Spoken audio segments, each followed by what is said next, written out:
अस्सलाम वालेकुम दोस्तों, कैसे हैं आप सब लोग। उम्मीद करती हूँ खैर खैरियत से होंगे। दोस्तों आज मैं आप लोगों के लिए पुरानी दिल्ली के बहुत ही फेमस कोफ्ते बनाने की ऑथेंटिक रेसिपी लेकर आई हूँ। क्योंकि बहुत ज़्यादा ख़वातीन की शिकायत होती है कि हमारे कोफ्ते फट जाते हैं, टूट जाते हैं या बिखर जाते हैं। उन सारे टिप्स में आज मैं आप लोगों को बात बताऊंगी कि किस तरीके से हम ये कोफ्ते बनाकर तैयार कर सकते हैं। बिल्कुल ओरिजिनल ऑथेंटिक तरीका लेकर आई हूँ। बहुत ही इंडिया की फ़ेमस रेसिपी है और यकीन मानिए जब आप इसको बनाएंगे ना मेरे तरीके से तो आप बार बार इसी तरह बनाना पसंद करेंगे। इतने नरम मुलायम और जूसी कोफ्ते आज से पहले आपने कभी नहीं खाए होंगे। जायका इतना आला होगा कि आपका दिल खुश हो जाएगा। तो रेसिपी मेरी कंप्लीट देखिएगा। रेसिपी अगर पसंद आए तो प्लीज़ एक लाइक दीजिएगा। बिस्मिल्लाहिर्रहमानिर्रहीम। तो सबसे पहली चीज़ मैं आपको दिखा देती हूँ। ये मेरे पास कीमा है, बीफ का कीमा। ये मेरे पास बोटियाँ थी, इसको सबसे पहले मैंने चॉपर में बिल्कुल बारीक इसको पीस लिया है। और ये बीफ का कीमा है। और सबसे अहम बात मैं आपको बता दूँ कि इसके अंदर 10% मैंने फ़ैट शामिल किया है। जब भी आप कोफ्ते का कीमा लेते हैं तो उसके अंदर थोड़ा सा फ़ैट ज़रूर शामिल किया करें, जिसकी वजह से कोफ्ते हमारे जूसी बनकर तैयार होते हैं। तो मैंने पहली टिप्स आप लोगों को बता दी है कि इसके अंदर मैंने थोड़ा सा फ़ैट शामिल किया है, यानी थोड़ी चर्बी शामिल की है। और बिल्कुल कीमा आपका एकदम फ़ाइन पिसा हुआ होना चाहिए। कुछ ड्राई मसाले शामिल कर देंगे। लाल मिर्च का powder 1 teaspoon, half tea spoon पिसा हुआ गरम मसाला, हाफ़ टी स्पून काली मिर्च पिसी हुई, हल्दी 1/4 टीस्पून, 2 टीस्पून पिसा हुआ धनिया और नमक टेस्ट के अकॉर्डिंग। और 1 टेबल स्पून मैंने भर के इसमें पिसी हुई खसखस का भी शामिल कर दिया था। साथ में शामिल कर रही हूँ 1 टीस्पून पिसा हुआ लहसुन। और ये प्याज है मेरे पास, एक बड़े साइज़ की प्याज थी, इसको मैंने बिल्कुल ग्रेटर में ग्रेट कर लिया और इसका जितना भी पानी था वो मैंने निचोड़ दिया है। तो आपको भी प्याज इस तरह से पानी निकाल कर डालना है, वरना आपके कोफ्ते टूट सकते हैं। और 2 से 3 मैंने हरी मिर्ची ली, उसको भी मैंने चॉपराइज कर लिया। साथ में बाइंडिंग के लिए मैं यहाँ पर शामिल कर रही हूँ चने का पाउडर। जो चने होते हैं रोस्टेड चने, वो मैंने छिलकों के साथ इसको पीस लिया था, पाउडर बना लिया मैंने इसका। 2 टेबल स्पून इस पर चना का पाउडर शामिल किया है। और 1 मुट्ठी के बराबर मैंने यहाँ पर हरा धनिया शामिल किया है, बारीक कट करके। तो बस इन तमाम चीज़ों को अच्छे से हम मिक्स कर लेंगे। बहुत अच्छे से हमें इसको मिक्स करना है। अब यहाँ पर जो मैंने चने डाले हैं वो बाइंडिंग का काम करेंगे बहुत अच्छे से, उससे हमारी एक बाइंडिंग आएगी और ज़बरदस्त टेस्ट भी निकलेगा। तो सारी चीज़ें मैंने अच्छे से इसके अंदर शामिल कर दी और इसको मैंने बहुत अच्छे से मिक्स कर लिया है। तो आप यहाँ पर मैं दूसरे टिप्स भी आप लोगों को बता दी कि प्याज का पानी आप डिस्कार्ड करके शामिल किया करें, वरना आपके कोफ्ते टूट सकते हैं, फट सकते हैं। तो यहाँ पर हाथों को मैंने पहले धो लिया था, अब हाथों को मैंने यहाँ पर ऑयल से ग्रीस कर लिया और अब हम इसके कोफ्ते बनाएंगे। अगर हाथों में आप ऑयल नहीं लगा सकते तो आप पानी भी लगा सकते हैं। और इस तरह से बहुत ज़बरदस्त से हम इसके कोफ्ते बनाएंगे नॉर्मल साइज़ के। बस याद रहे कि कोफ्तों में क्रैक्स नहीं होना चाहिए, ना ही कोई एयर वगैरह होना चाहिए, वरना फिर आपके कोफ्ते फट सकते हैं। तो बहुत अच्छे से आप स्मूथ से बनाएंगे और देखिएगा कितने ज़बरदस्त से हमारे कोफ्ते बनेंगे, बिल्कुल एकदम मक्खन की तरह नरम मुलायम और चिकने कोफ्ते बनेंगे हमारे, क्योंकि हमने सारे स्टेप को सही फॉलो किया है। और देखिए आपने मैंने बताया ना कि आपको कीमे में पानी बिल्कुल भी नहीं रखना। जब आप उसको कीमे को अच्छे से वॉश कर लेते हैं तो इसे 1-2 घंटे के लिए स्ट्रेनर पर रहने दिया करें, ताकि जितना भी कीमे के अंदर से पानी है वो सब निकल जाए। तो देखिए कितने ज़बरदस्त से हमारे चिकने कोफ्ते यहाँ बन रहे हैं। और सारे मैंने देखें इस तरह से बनाकर तैयार कर लिए हैं, जो दिखने में ही माशाल्लाह खूबसूरत से लग रहे हैं। और इसी तरह ही बनाने हैं आपको चिकने कोफ्ते। तो यहाँ पर मैंने सारे तैयार कर लिए। अगर आप चाहें तो इस पॉइंट पे इसको फ्रीज़ भी कर सकते हैं, जब भी आपका दिल करे तो आप पका लें फटाफट से। तो मैं यहाँ पर पकाने के लिए स्टार्ट कर लेती हूँ अपनी कुकिंग। तो मैंने एक पैन ले लिया, उसके अंदर शामिल कर दिया है मैंने कुकिंग ऑयल। अच्छा, यहाँ पर मैंने लिए है 4 अदद बड़े साइज़ की प्याज, उसको मैंने एकदम बारीक बिल्कुल स्लाइस में कट किया है, क्योंकि हम यहाँ पर प्याज को बिल्कुल खस्ता सा फ्राई करेंगे यहाँ पर। तो प्याज को हमें इतना फ्राई करना है कि लाल हो जाए, क्योंकि हमें बहुत खूबसूरत सा कलर देना है, इसको बघार बनाना है हमें। अच्छा, मैं जब भी कोई कौरमा बनाऊँ या आलू कोफ्ते बनाती हूँ तो मैं प्याज थोड़ी ज़्यादा लेती हूँ, क्योंकि मुझे ग्रेवी ज़्यादा बनानी होती है। वरना आप चाहे तो प्याज यहाँ पर कम भी ले सकते हैं, लेकिन मैंने यहाँ पर 4 बड़े साइज़ की प्याज ली है, क्योंकि मुझे बहुत अच्छा शोरबा बनाना है। तो देख सकते हैं यहाँ पर प्याज बहुत अच्छे से लाल हो चुकी है। और बस मैं इसको यहाँ पर बाहर निकाल लूँगी। और जब आपके पास इस तरह का कलर आ जाए ना प्याज का, तो इस तरह से फ़ौरन बाहर निकाल लिया करें, वरना वो क्या होता है कि अपनी हीट में बहुत ज़्यादा ही डार्क कलर हो जाता है। तो बस इस तरह का कलर आ जाएगा तो मैं यहाँ पर सारी प्याज को बाहर निकाल लूँगी। अब चलिए देख लेते हैं दूसरा स्टेप। तो मैंने यहाँ पर दही लिया है 1 पाव, और इसमें कुछ मसाले शामिल करूँगी। 1 टीस्पून शामिल किया है मैंने लाल मिर्च का पाउडर, 1 टीस्पून कश्मीरी लाल मिर्च का पाउडर, हल्दी शामिल की है मैंने 1/4 टीस्पून, और 2 टीस्पून शामिल करूँगी मैं धनिया पाउडर, और नमक लूँगी टेस्ट के अकॉर्डिंग।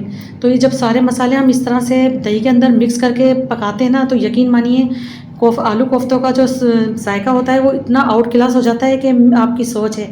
आप मेरी इस टिप्स को ज़रूर फॉलो करके देखिएगा, आपको मज़ा ही आ जाएगा। और फिर आप जब भी आलू कोफ्तों का सालन बनाएंगे ना, क्योंकि मैं आज आप लोगों को सिखा रही हूँ बिल्कुल ओरिजिनल इंडिया की, और जो कि बहुत ही पुरानी दिल्ली की फ़ेमस है ये आलू कोफ्ते की रेसिपी, तो वही आप लोगों को मैं बता रही हूँ स्टेप, तो आप इस तरह से ही फॉलो कीजिएगा। तो जब मैंने सारे मसाले इस तरह से देखें इसके अंदर मिक्स कर लिए हैं, और जब हम इसको पकाएंगे ना तो इसका लेवल ही अलग किस्म का हो जाएगा कोफ्तों का। तो चलिए पकाना स्टार्ट कर लेते हैं। ये वही ऑयल है जिसमें मैंने प्याज को फ्राई किया था, तो इसके अंदर मैंने शामिल कर दिया 1 टेबल स्पून अदरक लहसुन का पेस्ट। इसको हम बहुत अच्छे से फ्राई करेंगे यहाँ पर, ताकि इसका जो भी रॉ फ्लेवर है वो ख़त्म हो जाए।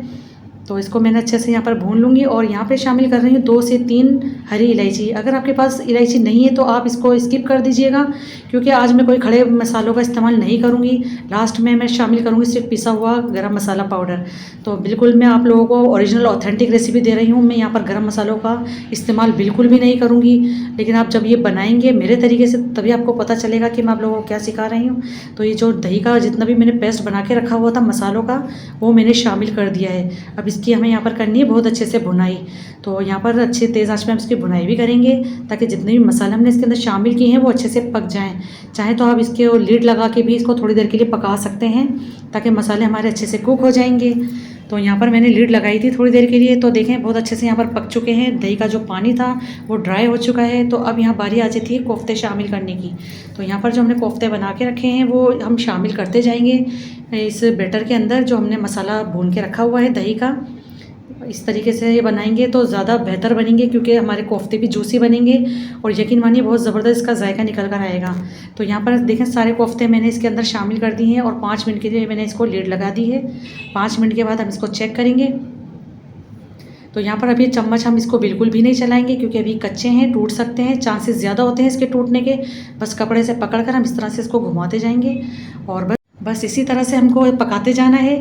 तो यहाँ पर कोफ्तों ने थोड़ी जान पकड़ ली है। तो अब मैं यहाँ पर शामिल कर दूँगी, ये आलू है मेरे पास, आधा किलो आलू थे, इसको मैंने अपनी मर्ज़ी से इसको कट कर लिया है। आप भी अपनी मर्ज़ी का इसको शेप दे सकते हैं, जो भी आपको पसंद हो। और यकीन मानिए कोफ्तों के साथ जो है ना आलू का कॉम्बिनेशन बड़ा ही कमाल का लगता है मुझे। तो आलू मैंने सारे देखें इसके ऊपर शामिल कर दिए हैं। अभी हम इसको बिल्कुल भी चम्मच नहीं चलाएँगे, और मैंने बस इसको ऐसे ही लीड लगा दी नहीं है यहाँ पर। अभी चम्मच चलाने का इसमें बिल्कुल भी काम नहीं है। अब इसकी हीट में ही पक रहे हैं, तो देख सकते हैं। दोबारा से मैं इसको कवर हटा देती हूँ और देख लेती हूँ इसको। दोबारा से मैं हल्के से पकड़कर इस तरह से घुमाऊंगी, ये देखें इस तरह से। तो अब यहाँ पर शामिल करूँगी जो मैंने शुरू में फ्राई करके प्याज को बाहर निकाला हुआ था। तो मैंने उसको बिल्कुल हाथ से बारीक चूरा कर लिया है। मैंने ना तो उसको कूटा है और ना ही मैंने इसको किसी मिक्सी के जार में पीसा है। आप भी अगर चाहें तो इसको किसी चीज़ में पीस सकते हैं या कूट सकते हैं, लेकिन मैंने इसको हाथ से ही मोटा मोटा सा इसको कूटा है। सॉरी, मैंने इसको चूरा बनाया है हाथ से। तो मैंने वो सारा भगार इसके ऊपर शामिल कर दिया। अब यहाँ मैं इसकी बहुत अच्छे से बुनाई करूँगी, और आप देख सकते हैं अब मैंने यहाँ पर चम्मच चलाना शुरू कर दिया है। एक स्टेप होता है उसको फॉलो करना पड़ता है, उसके बाद कहीं जाकर फिर आपको रिजल्ट मिलता है। तो सारे स्टेप को आप फॉलो कीजिएगा तो इंशाल्लाह आपके कोफ्ते कभी भी नहीं टूटेंगे, ना ही बिखरेंगे। तो अब शामिल कर दिया है मैंने 1 टीस्पून कूटा हुआ ज़ीरा, और 1/4 टीस्पून शामिल किया है मैंने जायफल जवतरी का पाउडर। जो कि आलू कोफ्ते हो या कौरमा हो तो ये जान होती है, जायफल जवतरी का पाउडर ज़रूर शामिल करा करें। यकीन मानिए इसके डालने से तो बहुत ही आउट क्लास इसका फ्लेवर हो जाता है। तो फ्लेवर को इन्हेंस करने के लिए मैं केवड़ा वाटर शामिल कर रही हूँ, चंद ड्रॉप्स। बिल्कुल ऑप्शनल है, अगर आपको इसकी खुशबू पसंद है तो डालें, वरना स्किप कर दें। लेकिन मैं यहाँ पर डालूंगी क्योंकि मुझे केवड़े की खुशबू बहुत ज़बरदस्त लगती है। और देखें क्या ही बेहतरीन सी हमारी लुक आ रही है, और इसकी बुनाई इतनी शानदार किस्म की हो रही है। और आप चेक भी कर सकते हैं, आप ना तो कोफ्ते टूट रहे हैं ना ही बिखर रहे हैं। ऐसा क्यों है? क्योंकि हमने सारे स्टेप को सही फॉलो किया है। कीमे की क्वालिटी पर भी हमने कोई कंप्रोमाइज़ नहीं किया। जब भी आप कोई भी कीमा ले रहे हैं तो आप उसका भी बहुत ख्याल रखा करें कि आप कौन से पार्ट का कीमा ले रहे हैं। ये भी बहुत मैटर करता है कोफ्ते बनाने के लिए। तो यहाँ पर देख सकते हैं मैंने पानी भी शामिल कर दिया है शोरबा बनाने के लिए। ये आपकी मर्ज़ी है कि आप पानी कितना डालना पसंद करते हैं, पतला रखना है या थिक रखना है। लेकिन मैंने यहाँ पर बिल्कुल भी पतला नहीं बनाना शोरबा, बस मैंने आलू के हिसाब से डाला, क्योंकि आलू भी कच्चा है, इसको हमने गलाने के लिए रखना है दम पे। तो मैंने 1 प्याली पानी शामिल करके इसको दम वाली आँच पे इसको रख दिया है आलू गलने तक। तो दिखा देती हूँ, ये देखें माशाल्लाह 10 मिनट के बाद मैं आपको चेक करा रही हूँ। आलू हमारा एकदम से टेंडर हो चुका है पककर, और बहुत ज़बरदस्त लुक के साथ हमारी आलू कोफ्ते का सालन बनके बिल्कुल तैयार हो चुका है।